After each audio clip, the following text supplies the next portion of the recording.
मासी, जहाँसेब और मुक्सिम एक साथ एक ही कॉलेज में पढ़ते थे और उनकी गहरी दोस्ती की मिसाल पूरा कॉलेज जीता था। मुग्जिम यार, बाहर निकल, क्यों दिमाग खराब कर रहा है मेरा। जहाँसेब अपने वॉशरूम में घुसे मुक्सिम से मुखातिब हुआ, जो 2 घंटे से अपना कमरा छोड़कर उसके वॉशरूम में घुसा हुआ था और निकलने का नाम नहीं ले रहा था। जबकि जहाँसेब को उस पर शदीद गुस्सा आ रहा था क्योंकि उसे कॉलेज के लिए लेट हो रही थी। देख मुग्जिम, अगर तू बाहर नहीं निकला ना तो मुझसे बुरा कोई नहीं होगा। जहाँसेब वॉशरूम के दरवाजे के पास खड़ा चिल्लाता हुआ बोला, जबकि मुक्सिम उसकी हालत से लुफ्तंदोज होता बहरा बने खड़ा था। ठीक है, मत निकल बाहर। मैं जा रहा हूँ तेरे कमरे में और अपने हाथों से तेरी बनाई असाइनमेंट फाड़ूंगा। जहाँ से उसे धमकाता हुआ बोला तो अगले ही पल वॉशरूम का दरवाज़ा खुल गया। क्या मसला है तुम्हारे साथ? आखिर अब मैं सुकून से नहा भी नहीं सकता। मुझसे उसे घूरते हुए बोला। मेरे भाई, तू सुकून से नहा, पर अपने कमरे में। मेरे कमरे में क्या लेने आया है? जहाँ से भी उसे घूरते हुए बोला। मेरे वॉशरूम का नल जाम हो गया था, और वैसे भी ये तेरा कम और मेरा कमरा ज्यादा है। मुक्सिम बोलता हुआ अपने बाल ब्रश करने लगा। नहीं, नल नहीं, तेरा दिमाग जाम हो गया था, जो मैं अच्छे तरीके से सेट करूंगा।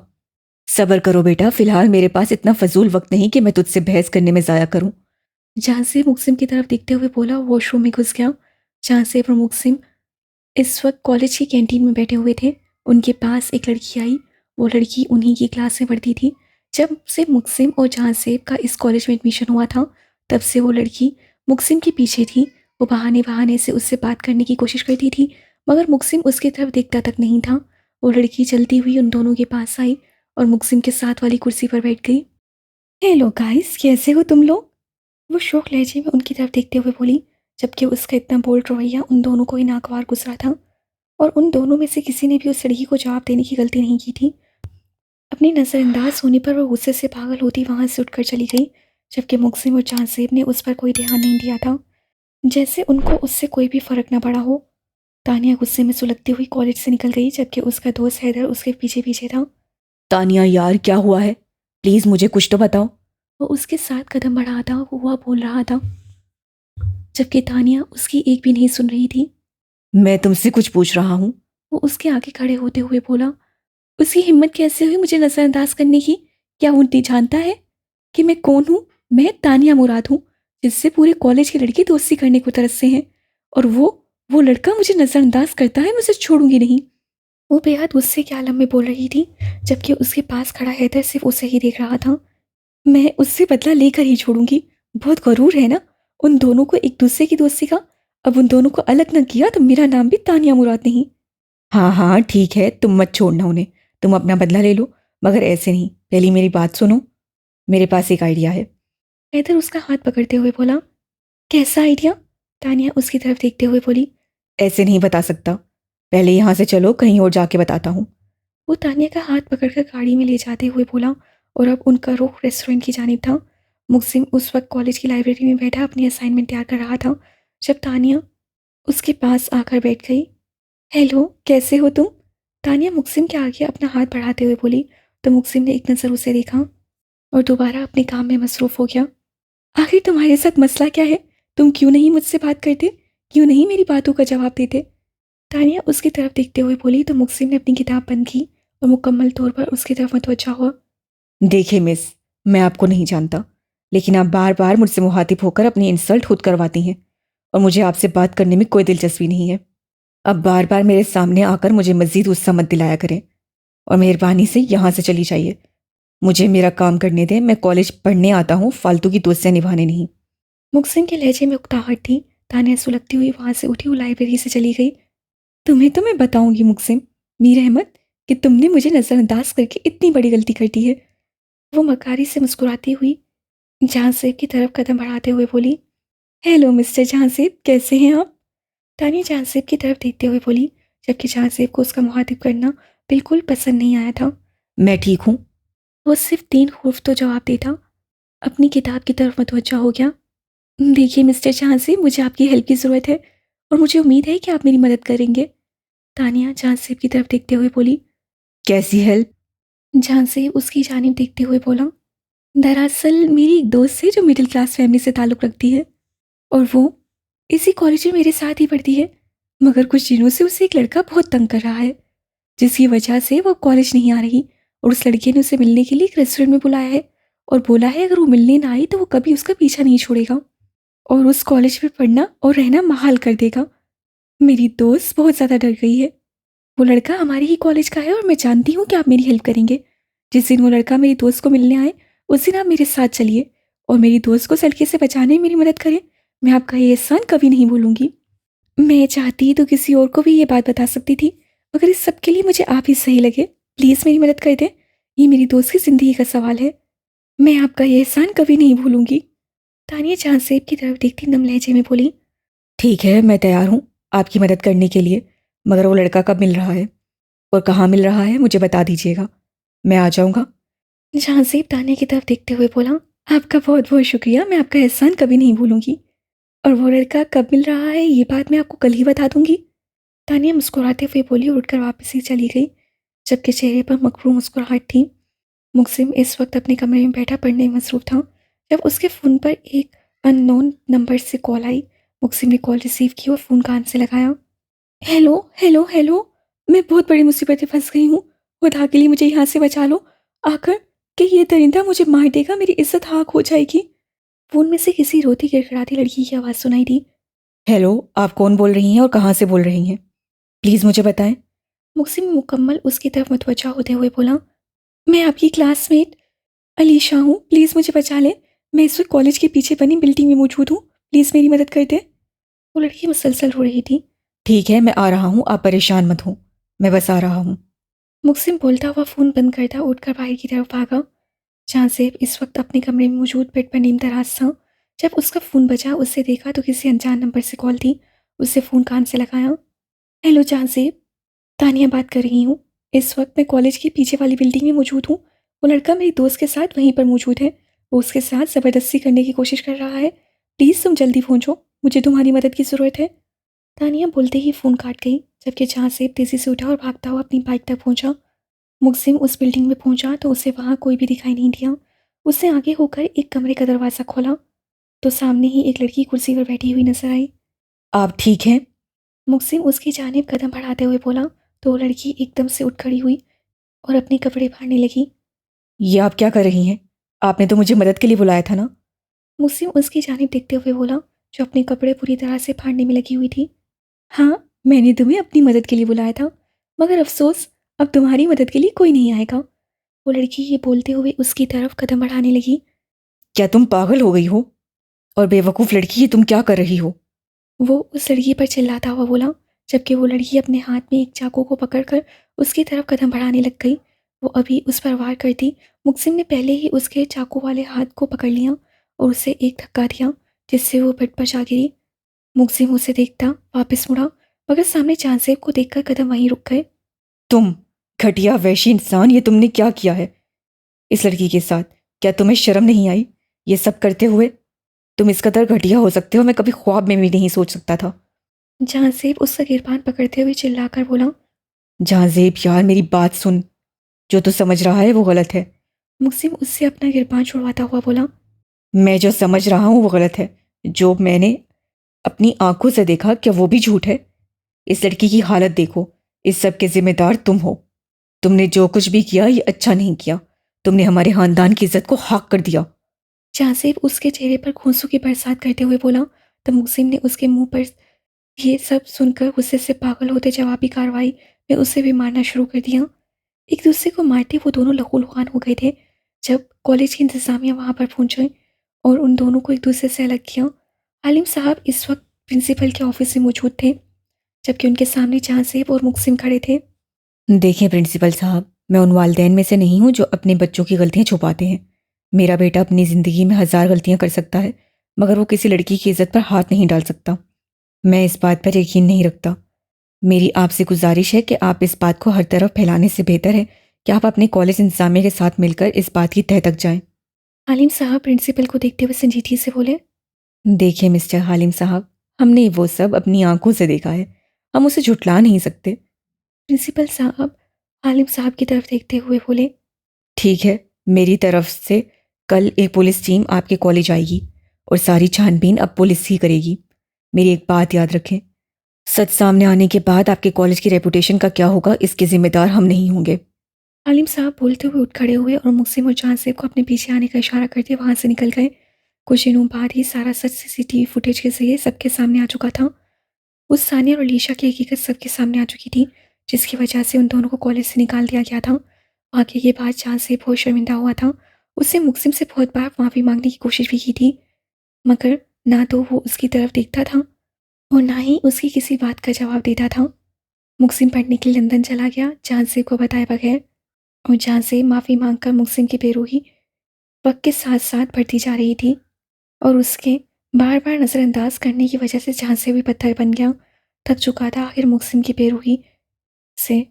घर वालों की लाख कोशिशों के बावजूद उन दोनों के बाद वो कभी भी एक दूसरे से मुखातिब नहीं हुए। वो दोनों एक दूसरे से गाफिल हो चुके थे। उनकी हमेशा साथ रहने वाली आदत, उनकी मिसाली दोस्ती एक साजिश के आड़े आ चुकी थी। हाल मुक्सिम और अलीसा खाना खाने के बाद अपने कमरे में आ चुके थे। मुक्सिम अपना लैपटॉप लिए सोफे पर बैठा था। अलीसा अब बोर होने लगी थी। फिर उसने एक नज़र मुक्सिम के मोबाइल को देखा जो बेड पर पड़ा था। अलीसा ने हाथ बढ़ाकर फ़ोन पकड़ लिया, मगर उस पर पासवर्ड लगा देखा। अलीसा ने मुंह बसोरा और पासवर्ड खोलने की कोशिश करने लगी, मगर हज़ार कोशिशों के बावजूद भी पासवर्ड नहीं खुला था। अलीसा उठी और मुक्सिम के पास जाकर खड़ी हो गई और फ़ोन उसकी तरफ बढ़ाया तो मुक्सिम ने सर उठाकर उसकी तरफ सवालिया नज़रों से देखा। इसे खोल दे, अलीसा फ़ोन उसकी तरफ बढ़ाते हुए बोली। इतना अच्छा तो फ़ोन है, खोल कर क्या नहलाना है तुमने? मुक्सिम उसकी तरफ देखते हुए बोला, ओफो मीर, फ़ोन खोलने का नहीं बोला, पासवर्ड खोलने का बोला है। अलीसा अपने माथे पर हाथ मारते हुए बोली, जैसे मुक्सिम की अकल पर मातम कर रही हो। खुद खोल लो, ज़्यादा मुश्किल नहीं है। मुक्सिम बोलता हुआ दोबारा नज़र लैपटॉप पर जमा गया। अलीसा मुक्सिम के साथ कुछ फासले पर बैठी बोली, मैंने कोशिश की है, ये नहीं खुल रहा, आप खोल कर दे। मेरी ज़िंदगी के सबसे अहम और मेरी सांसों में बसने वाले इंसान का नाम है। इस पासवर्ड में गेस करो और खोल लो। मुक्सिम एक नज़र उसे देखते हुए बोला। अलीसा कभी किसी का नाम लिखती कभी किसी का, और फिर उससे अपना नाम लिखा तो फ़ौरन पासवर्ड खुल गया, जबकि अलीसा का मुंह हैरत से खुल गया। ये आपने मेरा नाम? अलीसा मुक्सिम की तरफ देखती हैरत में डूबे हुए लहजे में बोली। तो मुक्सिम अपना लैपटॉप पीछे करता रुख उसकी जानिब करते हुए बैठ गया। ये फ़क्त तुम्हारा नाम नहीं है। इस नाम से मेरी ज़िंदगी, मेरी सांसें मुंसलिक हैं। मुक्सिम उससे आहिस्ता से अपने हसार में लेते हुए बोला, जबकि अलीसा यही देखती रह गई। यह शख्स कितना कमाल का दिल रखता था, जिससे मोहब्बत के हसार में दूसरों की तरह वादे नहीं किए थे। वो इस बात की गवाही देता था कि उसकी सांसें भी अलीसा की गुलाम हैं। ये सब सोचते हुए अलीसा मुस्कुरा दी और मुक्सिम जरा फांसे पर बैठकर फ़ोन यूज़ करने लगी, मगर उसके फ़ोन में कुछ भी ऐसा नहीं था। अलीसा मुक्सिम के फ़ोन में हर चीज़ सीख चुकी थी जो वो उससे देखकर एंजॉय कर सकती। इससे कोई मूवी लगाकर बैठ गई और उसे पता ही नहीं था कि वो मूवी ड्रॉनी है। बगैर देखते बस उसने वो मूवी लगा ली। अब जैसे जैसे मूवी चल रही थी वैसे वैसे उसके चेहरे का रंग भी बदल रहे थे। एकदम फिर उस मूवी में एकदम ऐसा सीन आया कि वो चीही और अलीसा की खौफ के मारे आंखें खुल गईं। वो फ़ोन उसके हाथ से नीचे जा गिरा। मुक्सिम एकदम से परेशान होता हुआ उठा और उसे फ़ौरन अपने हसार में ले गया। क्या हुआ? मुक्सिम उसकी खौफ से तेज चलती धड़कनों को महसूस करते हुए बोला। मुक्सिम ने नीचे झुककर अपना फ़ोन उठाया, जिसमें वो अलीसा से खौफ के मारे बोला ही नहीं जा रहा था। एक अजीब खून से लटपट एक लड़की की बेरहमी से गर्दन काट रहा था और वो खून में लथपथ पड़ी थी। इधर देखो मेरी तरफ। मुक्सिम उसका चेहरा अपनी तरफ करता हुआ बोला तो अलीसा ने आंखें खोलकर उसकी तरफ देखा। कुछ नहीं हुआ। और किसने कहा था ये मूवी लगाने को? मुक्सिम उसके चेहरे पर आए बालों को पीछे करते हुए बोला, मैंने नहीं लगाई थी और मुझे नहीं पता था कि ऐसी है। अलीसा अपने खौफ पर काबू पाते हुए बोली। तो किसने बोला था मूवी लगाने को? तुम हालिस बीवियों वाले काम कर लेती। मुक्सिम अलीसा की तरफ देखता हुआ बोला, कौन से? अलीसा ने सवालिया नजरों से मुक्सिम की तरफ देखते हुए पूछा। यही कि आपका शोहर किस चीज़ से और कैसे बात करता है। मुक्सिम उसकी तरफ देखते शरारत से बोला, मेरा शौहर ऐसा नहीं है। अलीसा इतराते हुए बोली। और आप कैसे जानती हैं? मुक्सिम के चेहरे पर मुस्कुराहट रिंग गई। मुक्सिम ने वजाहत चाही। बस मुझे पता है। अलीसा अब की बार उठने की कोशिश करते हुए बोली। छोड़े, मुझे नींद आ रही है। अलीसा मुक्सिम का हसार तोड़ने की कोशिश करते हुए बोली। ना बेगम, पहले मेरे करीब आकर मेरे जज्बात जगाती हो और फिर भागने की कोशिश करने लग जाती हो। मुक्सिम उसके हाथ काबू करते हुए बोला जो मुसलसल चल रहे थे। मैं कुछ नहीं जगाती, मैं तो खुद बहुत मुश्किल से जागती हूँ। अलीसा मुक्सिम की ग्रिप से अपने हाथ छुड़वाते हुए बोली, जबकि उसकी बात पर मुक्सिम की मुस्कुराहट गहरी हो गई। कोई बात नहीं, आज के बाद मैं जगा दिया करूँगा, फिर तुम्हें जागने में बिल्कुल मुश्किल नहीं होगी। मुक्सिम उसे अपने बाजुओं में उठाता हुआ बोला, मैं आपको इतनी हल्की लगती हूँ क्या जो आप बार बार मुझे उठा लेते हैं? अलीसा मुक्सिम की तरफ देखते हुए बोली। हाँ, मैं चेक करता हूँ कि जितना तुम मेरा दिमाग खाती हो उससे तुम्हारा वजन बढ़ा के नहीं। मुक्सिम उसे नरमी से बेड पर बैठाते हुए बोला, जबकि अलीसा का मुंह और हैरत से आंखें भी खुल गईं। मैं आपका दिमाग खाती हूँ? अलीसा सदमे की कैफियत में बोली तो मुक्सिम ने हाँ में सर हिलाया। मैंने कब आपका दिमाग खाया है? मेरी तो आपसे ज़्यादा बात भी नहीं होती और आप बोल रहे हैं कि मैं आपका दिमाग खाती हूँ। मुझे अलीसा भी कुछ और भी बोलती कि मुक्सिम उसके होंठों पर अपने होंठ रखकर बाकी सारे अल्फाज घोंट चुका था। वो उस पर हावी होता उसे मुकम्मल तौर पर बेबस कर चुका था और अलीसा बड़बड़ाती रह गई। जब मुक्सिम ने उसके हाथ वो उसे पीछे करने की कोशिश में हलकान हो रही थी, जब मुक्सिम ने उसके हाथ पकड़े और बैकग्राउंड से लगा दिए, मुक्सिम ने नरमी से अपने होंठ उसके होंठों से जुदा किए और बागौर उसके चेहरे को देखने लगा, जो सुर्ख चेहरा लिए लंबे लंबे सांस लेती निढाल हो रही थी। तुम मेरे लिए क्या हो, शायद तुम कभी नहीं समझ पाओगी मिसेस मुक्सिम मीर अहमद। मुक्सिम उसके माथे पर मोहब्बत की मोहर सब करता बोला तो अलीसा बेख्तियार अपना सुर्ख चेहरा मुक्सिम के सीने में छुपा गई। मुक्सिम का कहका पूरे कमरे में गूंजा, जिससे वो मुक्सिम में और सिमट कर रह गई। मुक्सिम ने हाथ बढ़ाकर लाइट्स ऑफ की और उसके साथ लेटे अपने हसार तंग करता आंखें मूंद किया। हवेली में निकाह की तैयारियां जोरों शोर से जारी थी और वहीं जहां से वह अपने कमरे में बैठा सिगरेट फूंक रहा था, उसे किसी किस्म की कोई खुशी महसूस नहीं हो रही थी। वो ऐसे था जैसे ही निकाह उसका नहीं किसी और का हो रहा हो और वो दूल्हा नहीं कोई मेहमान हो जो कुछ देर इंटरटेनमेंट देखने आया हो। अफरा इस वक्त अपने कमरे में बैठी आयशा और मरियम को मैसेज कर रही थी। उनकी काफ़ी हद तक दोस्ती हो गई थी, इसलिए उसके काफ़ी असरार पर वो दोनों निकाह पर आने के लिए मान गई थी। अफरा ने सब कुछ अल्लाह के भरोसे छोड़ दिया था। उसकी ज़िंदगी में अब जो भी होगा वो बेहतर ही होगा। उसे फैसला कर लिया था। वो अपनी मोहब्बत से जहां सेब को ज़रूर अपनी तरफ राइब करेगी कि एक न एक दिन वो ज़रूर उसकी मोहब्बत पर ईमान ले आएगा। अलीसा और मुक्सिम इस वक्त शॉपिंग मॉल में जा रहे थे। मुक्सिम ने लीसा के लिए एक मैरून जोड़ा साथ उसकी मैचिंग ज्वेलरी अपनी पसंद से खरीदी थी, जबकि लीसा तो ऐसी थी जैसे साथ ही ना हो। उन्हें यहाँ ज़्यादा देर नहीं लगी थी, इसलिए अब अलीसा की ज़िद पर मुक्सिम उसे अपने ऑफिस आया था, क्योंकि अलीसा का कहना था वो अकेली घर हरगिज़ नहीं रहेगी, या तो उसके साथ चलें या फिर अपने साथ लेकर जाएं। उसकी ज़िद ऐसी पक्की थी कि मुक्सिम को माननी ही पड़ी और वो दोनों ऑफिस में दाखिल हो रहे थे। अलीसा मुक्सिम के हमराह चल रही थी और मुक्सिम भी उसके साथ साथ ही कदम उठा रहा था, जबकि सारे ऑफिस के लोग मुंह खोले मुक्सिम के साथ चलती उस छोटी सी लड़की को देख रहे थे, क्योंकि मुक्सिम को आज तक उन्होंने ऐसे चलते नहीं देखा था। आंधी तूफान की तरह गुजरता था। अलीसा सबकी नज़रों से कंफ्यूज हो रही थी। उससे मुक्सिम के बाजू पर हाथ रखते हुए अपनी जानी मुखातिब किया, मगर मुक्सिम ने शायद ध्यान नहीं दिया। फिर उसने मुक्सिम के बाजू से उसका कोट हल्का सा खींचा तो मुक्सिम ने उसकी जानिब देखा और थोड़ा सा झुका। ये सब ऐसे क्यों देख रहे हैं, जैसे इनके सामने कोई जिन आ गया हो? अलीसा हल्की आवाज़ से मुक्सिम के कान में बोली, जबकि उसकी इस हरकत पर मुक्सिम बेख्तियार मुस्कुरा उठा। बेगम, आप किसी जिन से कम हैं? मुक्सिम भी उसी की तरह झुककर उसके कान में बोला तो अलीसा खिलखिलाकर हंसी। लड़कियां जिन नहीं होती, जिन तो लड़के होते हैं, अलीसा हंसते हुए बोली, जबकि पूरा ऑफिस मुंह खोले आंखें फाड़े उन दोनों को देख रहा था। मुक्सिम मीर अहमद और किसी से नरम लहजे में बात करके ये कैसे मुमकिन है, मगर उनके सामने जो हो रहा था वो भी हकीकत थी। अच्छा चलो, तुम्हें सबसे इंट्रोड्यूस करवाता हूँ। मुक्सिम उसका हाथ पकड़ता आगे की तरफ बढ़ गया और सामने जाकर खड़ा हो गया, जबकि उसे वहां देखकर तमाम ऑफिस के कोलीग खड़े हो गए थे। अस्सलाम वालेकुम everyone, meet her, this is my wife. मुक्सिम अलीसा के शानों पर अपने हाथ फैलाता अपनी गंभीर आवाज़ में मुस्कुराकर बोला, जबकि मुक्सिम के मुंह से माई वाइफ सुनकर सबको झटका लगा। हैं, ये कब हुआ सर? कि शादी कब हुई? एक कोलीग को सदमे की कैफियत में बोली, जबकि कुछ और भी कोलीग्स का यही हाल था। चाहे वो संजीदा और सख्त मर्द था, पर काफ़ी लड़कियों का क्रश भी था, जिसकी वजह से उन सब के दिल टूट गए थे। क्योंकि मुक्सिम मीर ने शादी कर ली थी। सबने मुस्कुराकर अलीसा को एहतराम से सलाम किया और शादी की मुबारकबाद दी। मुक्सिम अलीसा को लिए अपने ऑफिस रूम में आया और उसके साथ ही सामने एक बड़े सोफे पर बैठ गया। तो मिसेस, क्या लेना पसंद करेंगी आप? चाय, कॉफ़ी या? मैं दोनों ही नहीं पीती, अलीसा जल्दी से बोली। तो क्या पीना पसंद करोगी बेगम? मुक्सिम उसकी तरफ झुकते हुए बोला तो अलीसा पीछे को खिसकी। मैं कुछ भी नहीं, अलीसा और पीछे को खिसकते हुए बोली।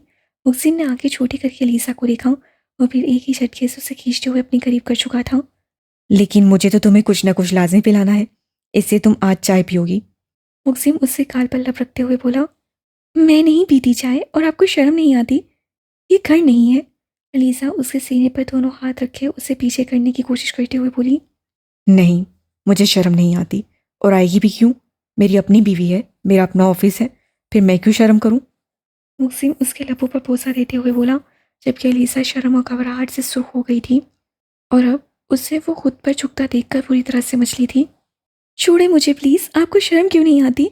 मीर, अलीसा उसके बाजू से निकलने की कोशिश करते हुए बोल रही थी, जबकि मुक्सिम को उसे तंग करने में कोई अलग ही लेवल का मजा आ रहा था और वो उसे काबू करते हुए हल्का सा हंस दिया। आप मुझे जानबूझकर तंग कर रहे हैं ना? अलीसा उसे हंसता देखकर घूरते हुए बोली तो मुक्सिम ने उसकी बड़ी बड़ी भूरी आंखों पर लप रखते शिद्दत से चूमा था। उतनी ही देर में डोर नॉक हुआ था। मुक्सिम सीधा होकर बैठा और मुकाबिल को अंदर आने की इजाज़त दी तो दादा अंदर दाखिल हुआ। अस्सलाम वालेकुम सर। अस्सलाम वालेकुम भाभी, कैसी हैं आप? दादा अदब से सलाम लेता हुआ बोला, अल्हम्दुलिल्लाह भाई, आप कैसे हैं? अलीसा मुस्कुराते हुए बोली। मैं ठीक हूँ भाभी। दादा भी मुस्कुराता हुआ बोला। सर, मीटिंग शुरू होने वाली है, आप जब तक आएंगे? दादा मुक्सिम की तरफ देखते हुए बोला। 5 मिनट तक आ रहा हूँ, तब तक तुम अपनी भाभी के लिए खाने पीने का कुछ इंतज़ाम करो। पहली और आखिरी बार आई हैं, कुछ खिदमत तो बनती है। मुक्सिम अलीसा की तरफ देखते छेड़ने वाले अंदाज से बोला और वो छिड़ भी गई। मुक्सिम को खूंखार नसों से घूरती वो उसी कुर्सी पर जा बैठी, जबकि मुक्सिम को अपनी हंसी रोकना मुश्किल लग रहा था। दादा, जी सर बोलता वहां से चला गया, जबकि मुक्सिम अलीसा की जानिब कदम बढ़ाए जो उसके ऑफिस को मुआयना करने में मसरूफ थी। इतने गौर से कभी अपने शोहर को भी देख लिया करो मिसेस। मुक्सिम कुर्सी के अतराफ पर हाथ रखकर झुकते हुए बोला, नहीं, फिर आप अजीब अजीब नजरों से घूरते हैं मुझे। अलीसा कुर्सी से पीछे होकर बैठती हुई बोली। कैसी अजीब अजीब नज़रों से? मुक्सिम उस पर और झुकते हुए बोला, मुझे नहीं पता, आप देखते हैं, आपको पता होगा ना। अलीसा मुक्सिम की गर्दन में उभरने वाली गिल्टी पर नजर जमाते हुए बोली। हम्म, चलो, ये तो मैं तुम्हें बाद में बताऊंगा मिसेस मुक्सिम कि मैं कैसे दिखता हूँ। अभी फ़िलहाल मुझे देर हो रही है, तुम इधर ही रहना। अगर बोर हो जाओ तो इंटरकॉम से कॉल करना मुझे। मेरी एक कोलीग तुम्हें ऑफिस दिखा देगी। और दादा जो भी लेकर आए चुपचाप खा लेना, तुमने नाश्ता करते हुए बहुत नखरे किए थे। मुक्सिम सीधा होता हुआ बोला और टेबल से अपनी ज़रूरी चीज़ें उठाने लगा। किसी भी चीज़ से हिचकिचाने या डरने की ज़रूरत नहीं है, ये तुम्हारा ऑफिस है। बेधड़क होकर वक्त गुजारो यहाँ, मैं बस 1 घंटे में वापस आ जाऊंगा। मुक्सिम उसके माथे पर मोहब्बत भरा भरोसा देते हुए बोला तो अलीसा ने मुस्कुराकर हाँ में सर हिलाया तो मुक्सिम भी मुस्कुराया और उसका गाल शिद्दत से चूम डाला। उसके शिद्दत भरे लम्स से उसका गाल सुर्ख हो चुका था। मुक्सिम ये देखकर मुस्कुराया। अपना ख्याल रखना। मुक्सिम उसका गाल थपथपाते हुए बोला और ऑफिस रूम से बाहर निकल गया। उसके जाने के बाद अलीसा मुस्कुराई और कुर्सी से उठकर अब ऑफिस की एक एक चीज़ दिलचस्पी से देखने लगी। अलीसा मुक्सिम के ऑफिस का पूरा मुआयना करने के बाद थक कर मुक्सिम की कुर्सी पर बैठ गई और सामने टेबल का ड्रॉर्स खोला। वहाँ कुछ फाइल्स थीं। अलीसा ने वो उठाई तो उसके नीचे उसे कोई चमकती चीज़ दिखाई दी। अलीसा ने फ़ौरन वो निकाली तो देखा वो उसी का ब्रेसलेट था जो गुम हो गया था। वो हैरत से अपनी ब्रेसलेट को देख रही थी। ये इनके पास कैसे आई? अलीसा अपनी ब्रेसलेट की तरफ देखते हुए बोली। तब तक दरवाज़ा नॉक हुआ। अलीसा सीधी होकर बैठी और आने वाले को अंदर आने की इजाज़त दी तो दादा दरवाज़ा खोलता अंदर दाखिल हुआ और उसके हाथ में एक ट्रे थी जिसमें स्ट्रॉबेरी शेक और कुछ खाने के लवाजमात थे। भाई, ये क्या? मैं कैसे खाऊंगी ये सब? अलीसा लवाजमात से भरी ट्रे देखते हुए बोली। भाभी, आपको खाना तो पड़ेगा क्योंकि सरकार का ऑर्डर है। दादा ट्रे टेबल पर रखते हुए बोला, भाई, आप मुझे भाभी क्यों बोलते हैं? मैं तो आपसे कितनी छोटी हूँ। अलीसा दादा की तरफ देखते मुंह बसोरते हुए बोली। आप चाहे मुझसे छोटी हैं मगर रिश्ते में आप मुझसे बड़ी ही हैं। दादा ने मुस्कुराकर जवाब दिया, नहीं, आप मुझे भाभी ना बोलें, छोटी बहन बोल लें, ऐसे मुझे अच्छा लगेगा। अलीसा दादा से शेक का ग्लास लेते हुए बोली। ठीक है भाभी, दादा फिर से भाभी बोल गया। भाई, आप फिर भाभी बोल रहे हैं? अलीसा इस बार मुंह बसोरते हुए बोली तो दादा को वो कोई छोटी सी बच्ची लगी। वो बेख्तियार हंस पड़ा। अच्छा गुड़िया, नहीं बोलता भाभी, अब होश। दादा अलीसा की तरफ देखते हुए बोला, जबकि अलीसा भी खिला उठी। ठीक है, फिर आप इंजॉय करें, मैं चलता हूँ। दादा अलीसा के सर पर हाथ रखते हुए बोला और ऑफिस से बाहर निकल गया। उसे अपनी एक क्यूट सी भाभी बहुत पसंद आई थी।